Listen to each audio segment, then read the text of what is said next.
Trung Quốc, quốc gia láng giềng với nhiều duyên nợ và những sự tương đồng về văn hóa, luôn là điểm đến hấp dẫn đối với các tín đồ du lịch như mình. Mùa thu này, mình đã có một hành trình kéo dài nửa tháng đi qua 5 thành phố du lịch nổi tiếng của đất nước tỷ dân. Trong đó bao gồm 4 điểm đến nổi tiếng của vùng đất Giang Nam với cảnh sắc tươi đẹp là Hàng Châu, Ô Trấn, Tô Châu và Thượng Hải. Và mình cũng không quên thêm vào lịch trình thủ đô Bắc Kinh giàu giá trị văn hóa lịch sử. Mình là Leo Xỉn To và chào mừng các bạn đang đến với chuỗi vlog review du lịch Trung Quốc tự túc trên kênh của mình.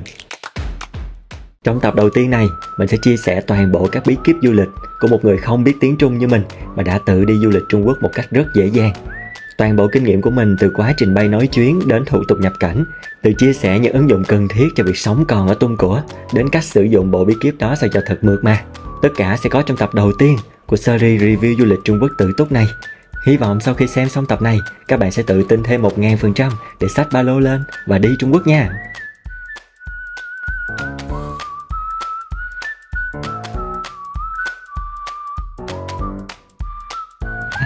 Chào mừng các bạn đã quay trở lại với kênh YouTube của Leo Xỉn To. Hiện tại thì đang là khoảng 12 giờ mấy 1 giờ sáng và mình đang có mặt ở cổng số 27 của sân bay quốc tế Tân Sơn Nhất ở thành phố Hồ Chí Minh để chuẩn bị đáp chuyến bay nối chuyến từ thành phố Hồ Chí Minh đi thành phố Hàng Châu của Trung Quốc. Và đây sẽ là điểm khởi hành cũng như là những thời khắc đầu tiên cho cái chặng hành trình khám phá Trung Quốc trong vòng 2 tuần tới của mình. Hôm nay thì mình sẽ bay từ thành phố Hồ Chí Minh nối chuyến ở thành phố Quảng Châu để cuối cùng điểm đến của mình sẽ là thành phố Hàng Châu. Chuyến bay của mình nó sẽ cất cánh từ thành phố Hồ Chí Minh vào lúc khoảng 2 giờ 35 phút sáng giờ Việt Nam. Sau đó thì sẽ đáp xuống sân bay Bạch Vân của thành phố Quảng Châu của Trung Quốc vào khoảng 6 giờ 20 phút sáng giờ Trung Quốc. Và mình sẽ có khoảng thời gian chờ để nối chuyến trong khoảng 3 tiếng 50 phút. Sau đó thì khoảng 10 giờ 10 phút thì mình sẽ bay từ sân bay Bạch Vân của Quảng Châu đến với lại sân bay Tiêu Sơn của thành phố Hàng Châu. Thì tổng thời gian đâu đó khoảng 9 cho tới 10 tiếng. Trong cái chặng bay này, cái thời điểm mà mình sẽ làm thủ tục nhập cảnh sẽ là lúc mà mình đáp ở sân bay Bạch Vân của thành phố Quảng Châu. Thì một lát nữa sau khi đáp ở Quảng Châu thì mình sẽ tiếp tục review cho mọi người về cái thủ tục nhập cảnh của Trung Quốc ha. Còn bây giờ thì chắc là mình sẽ phải đi xuống cổng chờ để chuẩn bị lên máy bay. Trước khi đi lên máy bay thì nhiều chuyện chút xíu là không biết có ai giống như mình là khi đến sân bay Tân Sơn Nhất thì thường đi xuống cổng số 27 để mua một cái ly Highland ở trong này để uống không. Cái quầy Highland ở trong này thì giá rất là giống ở bên ngoài luôn, bán rất là ok nha. Bây giờ thì mình đi đây. Còn một vấn đề quan trọng nữa là trước ngày đi thì mọi người nhớ mua trước sim điện thoại để có thể sử dụng ở Trung Quốc nha. Mọi người có thể sử dụng sim vật lý hoặc là sử dụng eSIM. Theo như mình thấy thì hầu hết các dạng sim du lịch Trung Quốc bán ở Việt Nam đều là dạng dữ liệu data để cho mọi người có thể truy cập 5G khi đến Trung Quốc. Và các gói dữ liệu này thì thường cho phép truy cập vào những ứng dụng quen thuộc, ví dụ như là Facebook nè, Instagram, TikTok hoặc là Zalo của Việt Nam mình. Với các bạn nào mua gói eSIM giống như mình thì nên tiến hành cài đặt trước ở Việt Nam để khi sang đến Trung Quốc thì chúng ta chỉ cần bật dữ liệu chuyển vùng lên là có thể sử dụng được mạng rồi. Và mọi người lưu ý là với dạng data dữ liệu này thì chúng ta sẽ không có số điện thoại của Trung Quốc đâu nha. Còn đối với các bạn nào có dự định là sang đến Trung Quốc mới mua sim thì các bạn nên cài đặt trước phần mềm VPN. Khi sang đến Trung Quốc rồi thì các bạn có thể mở lên để vượt tường lửa và sử dụng các ứng dụng quen thuộc ha. Mình sẽ để một cái đường link của cái eSIM mà mình sử dụng trong đợt này bên dưới phần mô tả hoặc là phần bình luận game để cho các bạn có thể tham khảo ha. Mọi người ơi, mình đã đến Trung Quốc rồi. Hiện tại thì mình đang có mặt ở sân bay quốc tế Bạch Vân của thành phố Quảng Châu để chờ bay nối chuyến đến với thành phố Hàng Châu. Tranh thủ còn vài phút trước khi lên máy bay thì mình sẽ review một chút xíu về cái quy trình nhập cảnh của Trung Quốc cũng như là chia sẻ với mọi người về cái kinh nghiệm bay nối chuyến ha. Rồi bây giờ mình nói về cái thủ tục nhập cảnh của Trung Quốc trước nha. Đầu tiên là để đi du lịch Trung Quốc thì mọi người nhớ là chúng ta sẽ phải xin visa. Nếu như các bạn đi tự túc thì có thể xem lại cái video mà mình đã chia sẻ toàn bộ những cái thông tin về việc xin visa ở đầu thành phố Hồ Chí Minh như thế nào. Mình sẽ để ở bên góc phải màn hình hoặc là mọi người tìm ở phần mô tả của video, mình sẽ để link ở bên dưới nha. Trong cái video đó thì mình đã giới thiệu tất tần tật những cái thông tin mà mọi người cần biết cho cái quá trình xin visa Trung Quốc. Sau khi đã có visa trong tay rồi thì chúng ta sẽ bắt đầu book vé máy bay để bay đến Trung Quốc.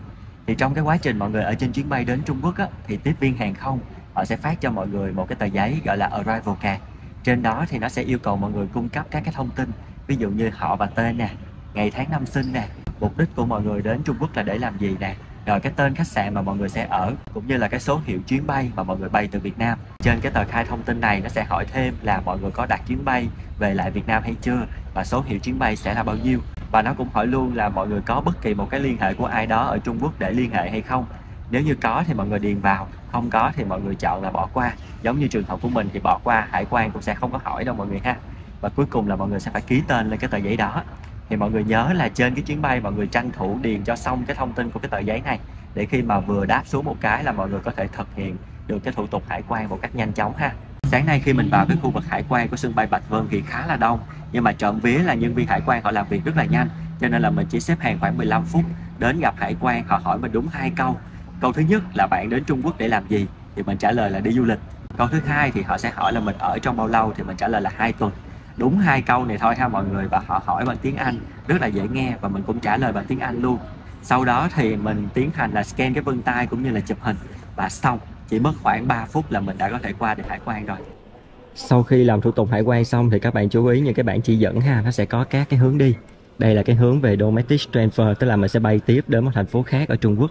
Còn đây là cái hướng chỉ cái lối ra, tức là mọi người sẽ đi vào thành phố Quảng Châu ha. Bây giờ thì mình sẽ đi hướng của domestic transfer ở đây, để chuẩn bị check-in chuyến tiếp theo bay đến Hàng Châu. Đây là cái ký hiệu nè mọi người ha.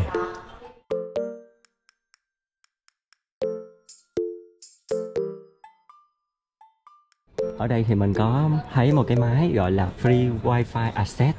Nếu như bạn nào chưa kịp đăng ký data thì có thể đến cái máy này thử ha.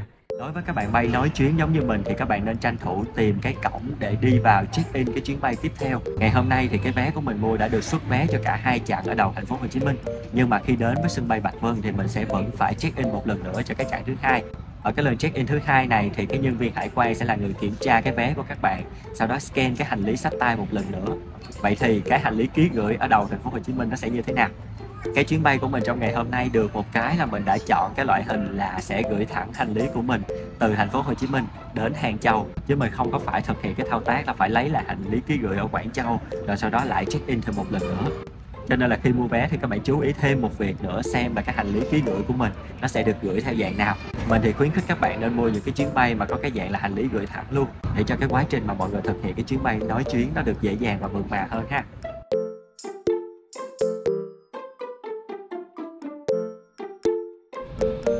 Mình vừa làm thủ tục check-in lên chuyến bay nói chuyến đi về Hàng Châu từ Quảng Châu rồi. Bây giờ thì mình sẽ đi tìm cái cổng của cái chuyến bay của mình. Cổng của mình trên bảng hiển thị là B69. Và bây giờ thì trước mặt mình là một dãy các cái cổng và cái số của nó thật là kinh hoàng luôn đó mọi người. Để mình quay cho mọi người coi nha. Đây là các cái cổng đang có ở trước mặt mình. Nó sẽ chạy từ B40 tới B78. Còn bên đây là từ B173 tới B279. Trời đất ơi, dã man. Đi đã luôn. Có một vài cái cổng ở trước mặt mình đang là B173 nè. Sau đó thì có các cái nhánh rẽ để đi về những cái cổng khác. Và được một cái là ở cái terminal này thì nó có các cái thang cuốn như thế này ra mọi người, trợ lực cho mình đi đỡ mỏi chân hơn được xíu ha. Và cái cổng của mình có vẻ ở rất xa luôn đó. Bây giờ chắc là mình phải tranh thủ đi ra cái cổng ngồi đợi, chứ cũng không dám đi quay vòng vòng một lát nữa trễ là chết luôn á. Trời ơi, nó xa dịu vợi luôn mọi người ơi. Wow. Phía bên đây thì sẽ nhìn được thấy các cái cổng đậu máy bay nè. Xa xa là núi và thành phố. Còn bên trong đây là terminal. Có rất là nhiều dịch vụ luôn mọi người. Bên kia bán mấy cái vali chạy điện kìa. Hồi nãy giờ mình thấy người ta chạy cái vali đó khá là nhiều luôn. Trời ơi, phía trước là một dọc các cái cổng nữa. B40 tới B52, B236 tới B264. Wow, ủa cái cổng của mình đâu? Ở bên đây. Bên đây thì có B60 tới B78. Và từ B265 cho tới B279. Oh my god. Sân bay phải nói là rộng khủng khiếp luôn mọi người. Trong đây có cả Starbucks nữa nha. Bây giờ thì mình sẽ tiếp tục đi về cái cổng của mình. Đây, của mình là B69 ha. Thì sẽ đi về cái hướng của B60 tới B78. Ok, thôi đi vô cái thang cuốn trợ lực này chứ. Đi bộ một hồi là gãy chân luôn. Wow.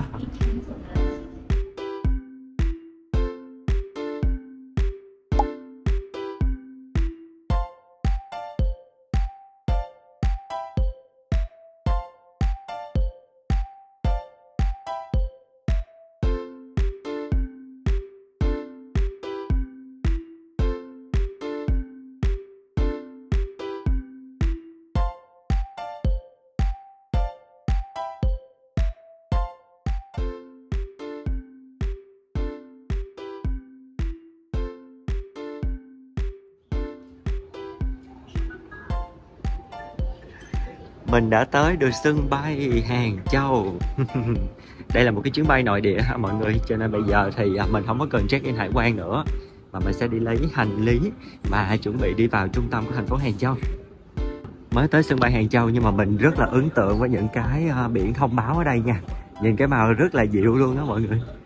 Đây là bầu trời của Hàng Châu ở thời điểm hiện tại. Nhiệt độ đang là khoảng 22 độ C và trời khá là âm u, hình như mới mưa xong. Bây giờ thì mình đang ra tới cái sảnh trung tâm rồi nè, chuẩn bị lấy hành lý.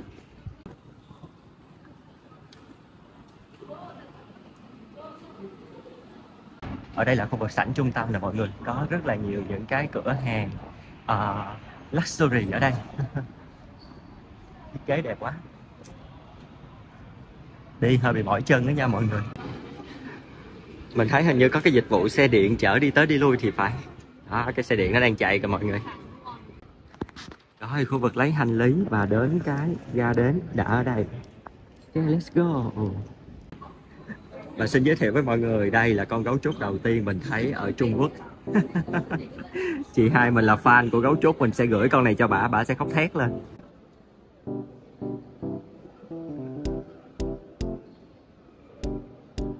Mình đã tìm thấy bảng hiển thị chuyến bay của mình là CZ3862 ở cái line số 20, xuất phát từ Quảng Châu và nó đây. Ở đây có một con gấu đang tiến tới. Con gấu này chắc để bạn thông báo chứ không phải là hành lý ký gửi đâu. Đâu để coi nó thông báo cái gì. As a luggage is similar, please don't check by mistake. À, đừng có lấy lộn hành lý nha mọi người, nó ghi vậy đó. Tranh thủ trong thời gian chờ hành lý thì mình sẽ cung cấp cho mọi người một số cái ứng dụng mà mọi người nên có khi mà mọi người chuẩn bị đi du lịch Trung Quốc nha. Đầu tiên chắc chắn sẽ phải có Alipay.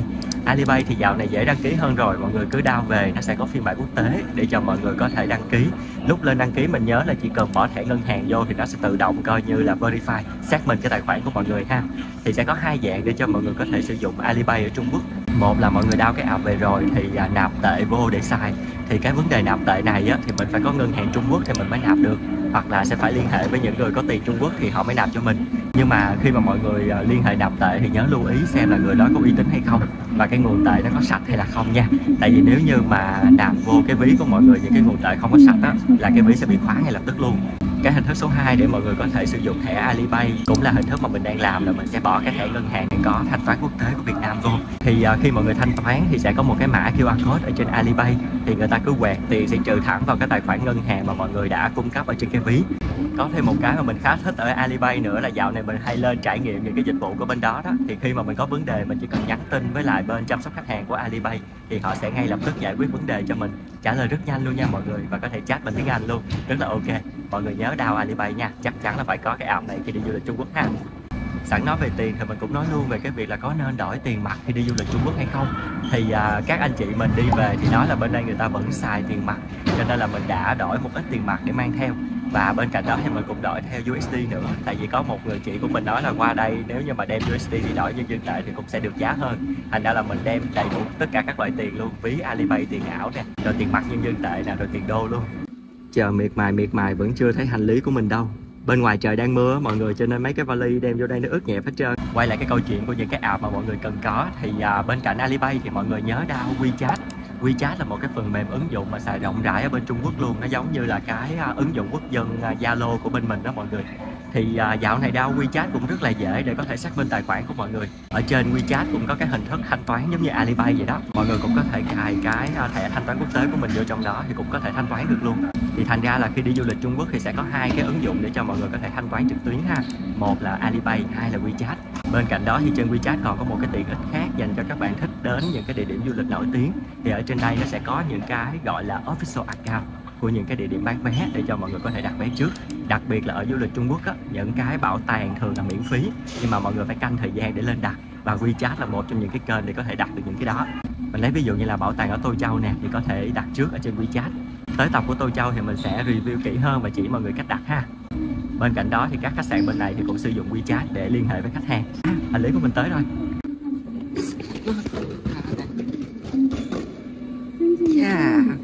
Yeah.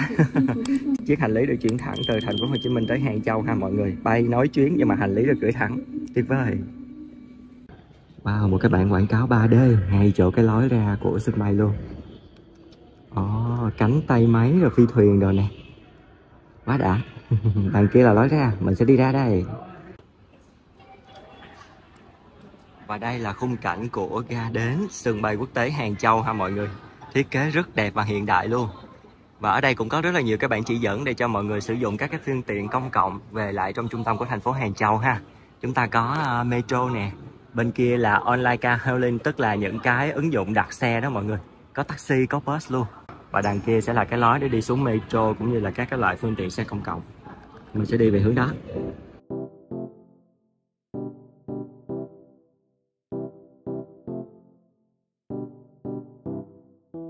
Đây là cái đường xuống metro mọi người ơi, đẹp quá.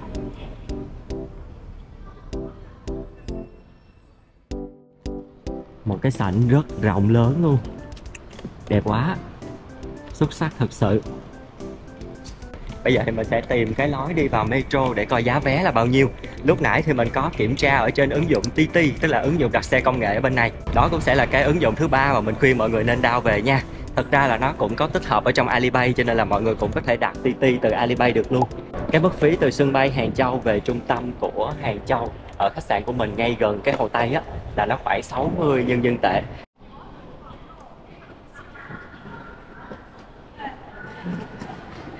Mấy cái ga tàu bên này người ta làm cái hệ thống đèn nó đẹp quá luôn á mọi người, mê quá. Đẹp thật sự luôn á. Chúng ta đã vô được tới metro của Hàng Châu rồi. Bây giờ sẽ đi vô trong đây, hình như là phải có khu vực check hành lý rồi mới được vô bên trong.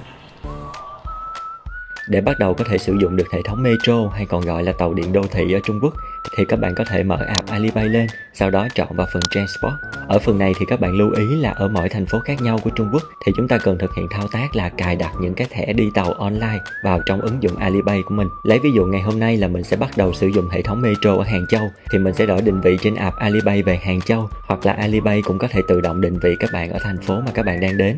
Sau đó thì mọi người nhấn chọn vào phần thêm thẻ và chọn cái loại thẻ metro của Hàng Châu ở đây. Sau khi cài đặt thẻ xong rồi thì mọi người sẽ thấy nó hiện ra một cái mã barcode và mọi người sẽ phải sử dụng cái mã barcode này để quét mỗi khi đi vào và đi ra một cái cổng nào đó của metro. Có một lưu ý cho mọi người ở đây là mỗi lần vô hoặc ra thì chúng ta sẽ quét một cái mã barcode khác nhau. Thành ra là mọi người cứ yên tâm mở app Alipay vào phần Transport rồi cứ scan cái mã ha. Hệ thống nó sẽ tự động nhận diện xem là mọi người đang ở chuyến ra hay là chuyến vào. Phí đi tàu thì sẽ được trừ vào cái thẻ thanh toán quốc tế mà mọi người đã cài đặt vào Alipay. Mình thấy là giá tàu điện ở bên Trung Quốc thì khá là rẻ. Ví dụ như ở Hàng Châu thì mức phí đi lại của mỗi chặng dao động từ khoảng 2 cho tới 3 tệ. Tô Châu cũng vậy. Riêng ở Bắc Kinh thì phí hơi cao hơn, nó sẽ dao động từ khoảng 4 cho tới 5 tệ. Và tất nhiên là nếu như mọi người đi những chặng gần thì nó sẽ rẻ, còn nếu như đi những chặng xa hơn thì mức phí nó sẽ tăng lên ha. Câu hỏi đặt ra tiếp theo là bây giờ làm sao biết được là mình sẽ đi từ trạm nào đến trạm nào, đúng không? Vậy thì sẽ có hai cái ứng dụng tiếp theo mà mọi người cần cài đặt. Ứng dụng đầu tiên là Metroman, chuyên để cho mọi người sử dụng để đi cái hệ thống tàu điện ở khắp Trung Quốc. Ứng dụng này thì có thể sử dụng được khi các bạn đã biết được cái tên trạm đến và trạm đi của mình. Lấy ví dụ của mình ở đây là mình sẽ đi từ sân bay quốc tế Tiêu Sơn của Hàng Châu về lại trung tâm của thành phố Hàng Châu ở một cái trạm mà mình đã biết trước khi mình đặt khách sạn. Thì việc mà mình phải làm là điền tên trạm sân bay quốc tế Tiêu Sơn vào và điền cái tên trạm gần khách sạn nhà mình vào. Lúc đó nó sẽ hiện ra các cái quãng đường di chuyển gợi ý trên những cái line tàu khác nhau. Đôi khi nó sẽ hiển thị các cái tuyến đường di chuyển chỉ cần đi trên một line tàu, nhưng có lúc nó cũng sẽ hiển thị những cái tuyến đường di chuyển trên 2-3 line tàu khác nhau. Mọi người có thể nhìn vào cái tổng thời gian di chuyển để chọn lựa xem là mình thích hợp đi cái tuyến đường nào ha. Riêng ngày hôm nay thì do xách hành lý rất nhiều cho nên là mình ưu tiên chọn cái việc là di chuyển trên một line tàu duy nhất, mặc dù đây là cái quãng đường di chuyển xa nhất về mặt thời gian. Ứng dụng thứ hai mà các bạn nên cài đặt để sử dụng giống như là một cái ứng dụng bản đồ ở Trung Quốc, đó chính là Baidu hay là Bài Thủ hay là Bách Độ gì đó, mình tạm gọi là Baidu nha cho nó dễ. Với ứng dụng này thì mọi người lưu ý là toàn bộ giao diện của nó sẽ bằng tiếng Hoa. Tuy nhiên được một cái là các cái nút chức năng của nó thì rất giống với lại Google Maps. Thành ra là mọi người chịu khó dành thời gian để vọc nó một xíu thì sẽ biết cách sử dụng ngay. Bất tiện duy nhất ở trên cái ứng dụng này là chúng ta phải tìm những cái địa điểm bằng tiếng Hoa. Đôi khi search tiếng Anh nó cũng ra nhưng mà nó sẽ không chính xác nha mọi người. Thành ra là để kết hợp sử dụng với lại cái ứng dụng bản đồ này thì mọi người nên có một cái note Ở trong cái note đó thì mọi người nên note sẵn các địa điểm mà mình muốn đi bằng tiếng Việt nè, tiếng Anh và tiếng Hoa. Khi mà cần sử dụng bản đồ Baidu thì mọi người sẽ copy cái tên tiếng Hoa của cái địa điểm đó để vào cái khung search. Thì ở trên ứng dụng sẽ hiện ra cho mọi người các cái lựa chọn di chuyển mà mình mong muốn. Cũng giống như ở bên Google Maps thôi, nó sẽ hiện ra các cái lựa chọn về việc di chuyển bằng xe ô tô, di chuyển bằng phương tiện công cộng ví dụ như là tàu điện hoặc là bus, di chuyển bằng xe đạp hoặc là lựa chọn đi bộ. Trong quá trình sử dụng bản đồ Baidu này thì nếu như các bạn muốn hiểu rõ hơn các cái thông tin mà nó hiển thị thì có thể chụp màn hình, sau đó bỏ cái hình ảnh đó vào ứng dụng Google Translate hay là Google Dịch đó để nó hiển thị các cái thông tin dịch qua tiếng Việt cho mọi người ha. Và Google Translate cũng là ứng dụng mà các bạn nên cài khi mà đi du lịch Trung Quốc nha. Tại vì đối với một đứa không biết tiếng Hoa như mình thì Google Translate là một cái ứng dụng vô cùng cần thiết luôn để mình trao đổi với những người Trung Quốc trong cái quá trình mà mình muốn mua vé nè, mua đồ ăn nè, hoặc là hỏi đường. Rồi sau khi đã lựa chọn được cái line tàu thì đây mình sẽ tìm đúng cái line số 1 lúc nãy mình coi trên app Metroman ha. Mình sẽ đi thẳng để đến cái line đó. Với cái line số 1 này thì mình như đã nói lúc nãy, mình sẽ chỉ đi đúng một chuyến tàu và về tới trung tâm của thành phố. Nó sẽ hơi mất thời gian hơn so với việc chuyển tàu, nhưng mà mình nghĩ là với việc mà mang vác vali như thế này thì đi một line tàu nó sẽ là lựa chọn tốt nhất. Ok, bây giờ cùng đi kiếm line tàu số 1 với mình nha. Đây là trải nghiệm đầu tiên của mình về việc đi tàu ở Trung Quốc. Thấy cũng khá là dễ dàng và đơn giản đó mọi người. Các cái app nó rất là thông minh luôn, mọi người chỉ cần lên đó coi là sẽ biết được đường đi nước bước thôi. Ok, line số 1 chỉ qua đây, bây giờ quẹo xuống đây là được đi xuống line số 1 rồi. Quá dễ. Ở trên đây thì nếu như mọi người muốn biết cái tàu của mình đi về hướng nào và mình phải đứng ở cái ga bên nào thì mọi người coi trên này. Hiện tại thì chúng ta đang ở cái ga đây, Tiêu Sơn International Airport. Thì mình sẽ đi về cái ga gọi là Long Sao Pao ở đây. Mình sẽ chờ phía bên này. Ở trên cái màn hình đó thì sẽ để cái thời gian mà chuyến tàu tiếp theo xuất hiện mọi người ha. Nhưng mà mình thấy hình như không đúng lắm, nó ghi next train là 7 phút thì phải. Nhưng mà ngay bây giờ thì tàu đã tới rồi. Chỉ cách chuyến tàu trước khoảng có 2 phút thôi đó mọi người. Ok, lên tàu thôi. Hello mọi người. Quy định về việc là không có được ăn uống nè, không hút thuốc và không được xả rác.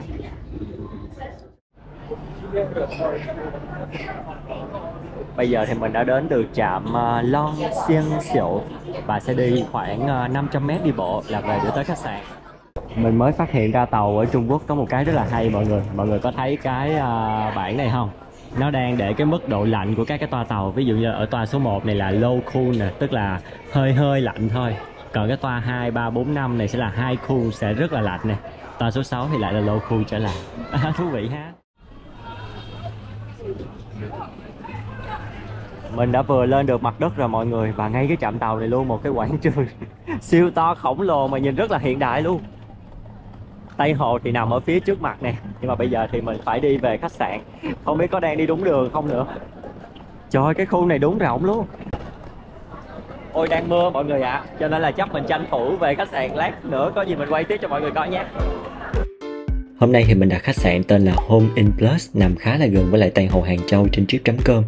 Phòng mình đặt thì là giường đôi. Giá phòng tổng cộng mình phải trả cho 3 đêm là khoảng 2.200.000 tiền Việt Nam, đâu đó khoảng 640 nhân dân tệ. Lần này đi Trung Quốc thì toàn bộ các cái phòng mình đặt thì đều chọn hình thức là trả tiền trước, cho nên là khi đến thì mình chỉ cần check in vào và ở thôi. Trong phòng này thì có một cái khu vực rửa mặt ở bên ngoài, bên trong phòng tắm thì có toilet ngồi nè, với lại phòng tắm đứng. Nói chung chất lượng phòng và nội thất thì khá là ok, nhưng mà nó hơi nhỏ một xíu nha mọi người. Mở hai cái vali ra một cái là coi như hết chỗ luôn rồi đó. Rồi, room tour sương vậy cho mọi người ha. Tính ra thì khoảng mỗi đêm ở đây mình trả là 210 nhân dân tệ, tức là đâu đó khoảng 600 mấy 700 ngàn tiền Việt Nam mọi người ha. Mình thấy với cái giá tiền này nhưng mà được cái chất lượng phòng như thế này ở trung tâm của thành phố Hàng Châu luôn thì rất là ok luôn nha. Cái phòng này thì hơi nhỏ một xíu, 2 người thì ok, nhưng mà nếu như mà đi gia đình 3 người thì mình nghĩ nó sẽ hơi chật. Cho nên nếu như các bạn có đi số lượng người nhiều hơn thì mình kiếm một cái lựa chọn nào đó khác nha. Xung quanh đây có rất là nhiều khách sạn luôn cho mọi người tha hồ lựa chọn. Mình chọn cái phòng này là do nó rẻ nhất và có rất là nhiều đánh giá tốt. Khi đặt phòng trên trip.com thì mọi người nhớ kiểm tra những cái đánh giá, cũng như là nhớ xem ở trong cái phần policy, tức là cái phần nội quy á, để xem là họ có cho người nước ngoài thuê không nha. Tại vì sẽ có một số cái khách sạn họ sẽ không cho phép người nước ngoài thuê nha. Cho nên là mọi người đặt khách sạn thì nhớ kiểm tra cái phần quy định của khách sạn trước. Còn bây giờ thì mình sẽ đi tắm rửa nè, sau đó thì ra lại sân bay để đón bạn mình. Tại vì bạn mình bay nói chuyến từ Côn Minh, mình thì bay nói chuyến từ Quảng Châu. Thành ra là bây giờ một đứa tới, một đứa chưa tới, mình phải vòng lại sân bay để đón bạn mình. Và sau đó thì lịch trình của ngày hôm nay chắc là tụi mình sẽ đi food tour đâu đó ở cái khu vực trung tâm lúc nãy. Có gì hay thì mình sẽ review tiếp cho mọi người coi ha. Sẵn đây thì mình sẽ quay luôn cái ổ điện ở bên Trung Quốc cho mọi người coi nha. Nó sẽ có hai loại chấu như thế này. Cái này thì giống ở Việt Nam của mình rồi ha. Còn cái loại chấu này thì khá là hiếm ở Việt Nam, hơi bị khó gặp nè. Cho nên là mọi người có những cái cốc sạc ở Việt Nam thì cứ đem theo xài thôi, rất là thoải mái ha. Mình đang cắm một cái cốc sạc của iPhone nè, rất là ok luôn. Đó, y chang ở Việt Nam. Mọi người có thể sử dụng cái đầu của ví dụ như Samsung, cái đầu chân tròn á thì cũng để được ha. Trời đã bắt đầu hết mưa rồi mọi người. Và ở đây có rất là nhiều hàng quán mà người ta xếp hàng để đợi mua đồ luôn. Đây là cái khu phố ngay trước cửa khách sạn của mình. Phía ngoài kia là Hồ Tây ha. Bạn mình thì quá cảnh từ Côn Minh, sau đó mới bay đến Hàng Châu. Thành ra là tụi mình bay ở hai cái thành phố quá cảnh khác nhau. Và bây giờ thì mình tới trước, mình nhận khách sạn, rồi mình sẽ đi ngược ra lại sân bay để mình chỉ dẫn bạn mình cách đi vô trung tâm của thành phố. Giống như cái cách mà nãy giờ mình chỉ mọi người á.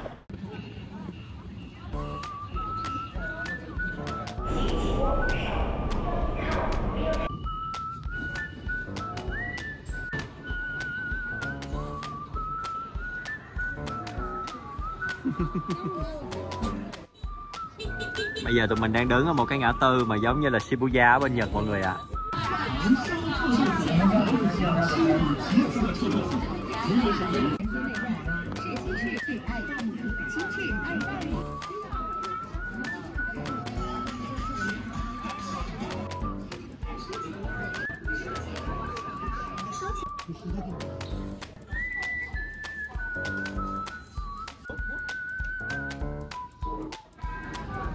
Tối nay thì sau khi đi lòng vòng xong tụi mình ghé vô một cái trung tâm thương mại để ăn. Và mình đã kêu cái món ở đây nè mọi người. Đó, cái này chắc là mì cà chua hay gì đó, nó dịch cái gì mà mì ba vị cũng không biết lắm. Và khi vào quán ở bên này thì mọi người sẽ phải sử dụng WeChat để scan cái mã QR code này để chọn món ha. Nó có menu, có hình ảnh luôn. Và mọi người sẽ phải trả bằng cái ví WeChat Pay luôn, chứ không có trả qua Alipay được. Cho nên là nếu mọi người đã WeChat thì cài luôn cái vụ trả tiền nha. Còn đây là cái món yêu thích của mình. Ở Việt Nam mà như nó để tên là khoai nưa á mọi người. Mình bị dụ á mọi người, để mình tưởng cái bịch bự này là lợi lắm. Cái mua xong đổ ra 5 bịch nhỏ mọi người ơi. Tuyệt vời dữ chưa? Đó. Bây giờ thì gửi order đi rồi xong tụi mình sẽ chờ đồ ăn ra. Ồ đã ha. Đây là cái tô bún chua Quý Châu của bạn mình. Có hai loại mì để cho mọi người chọn. Một là mì dẹp, hai là mì tròn. Ủa nãy kêu mì tròn mà. Hồi nãy tích vô mì tròn đó. Giờ nó ra cái này, không biết sao luôn, kệ đi. Ở đây có thịt nè. Có cái này giống như cái riêu hay là cái nó là cái gì ta? Đậu hũ chiên. Rồi ở đây có thêm rau với lại có nấm mèo. Cũng như là cái cục này là cái gì? Khoai hả? Củ cải trắng hả? Đó, cái tô đó là cỡ 33 tệ mọi người ha. Bên đây sẽ là cái mì cà chua của mình tạm gọi là vậy nha. Để coi trong này là cái gì. Đâu bạn mình giúp giùm mình coi nó là cái gì vậy? Bò sắc cục, nấm tai mèo, cũng có rau rồi cà chua. Nói chung là vòng vòng nhiêu đó nguyên liệu thôi mọi người. Chỉ có cái nước lèo nó khác thôi. Cái sợi mì cũng giống luôn. Rồi sau đó thì ở trong nó có một cái quầy nước chấm. Thì mình chưa bao giờ đi ăn mấy cái lẩu Trung Quốc ở Việt Nam cho nên cũng không biết nữa, cho nên bỏ vô hết đại xong chan cái tường vô. Trong đây có tỏi nè, hình như là cái hạt đậu khấu, không, đậu gà, rồi cải chua, rồi sa tế. Đó, xong mình trộn thêm một ít nước tương vô.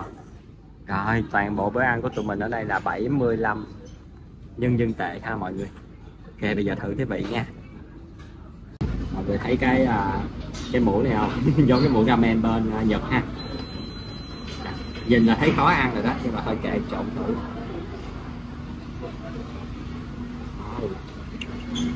Dở quá. Giang vô áo một cái là có tiếng Hán.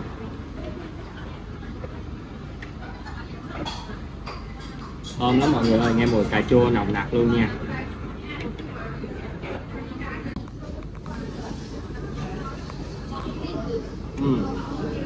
Chua chua lạc lạc nhưng mà rất là dễ ăn nha, ăn ok á.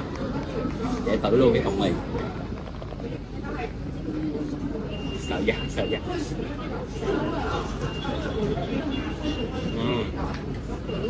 Ngon. Rồi để mình nói sơ về cái vị của cái món này cho mọi người ha. Cái này thì nó sẽ có cái mùi vị lẩu cà chua. Nếu như mọi người hay mua cái gói lẩu cà chua của Haidilao ở ngoài siêu thị về nấu á, thì nó ra cái mùi đó ha. Thịt ở đây thì nấu rất là tơi nha mọi người, nó mềm mà nó tơi xớ luôn á. Có thêm rất là nhiều loại rau, với lại là cái này là gì, nấm mèo chấm với lại cái chén nước sốt này là tuyệt vời, tuyệt cà là vời. Còn bên đây thì cái vị nó sẽ chua chua, nhưng mà nó thiên về cái vị của tôm dầm Thái á mọi người, nói vậy cho dễ hình dung ha. Rất là ok luôn nha. Mình thấy cái tô bên đây ngon hơn nè, mọi người có thể thử nha. Còn bên đây thì nếu như ai đi ăn Haidilao nhiều rồi thì biết cái vị lẩu đó rồi đó.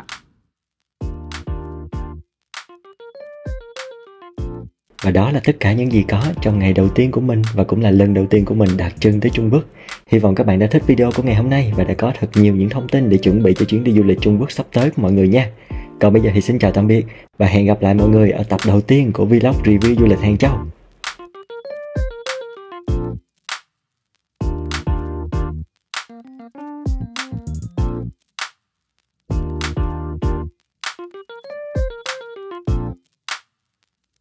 Cảm ơn các bạn đã chọn xem nội dung trên kênh của mình.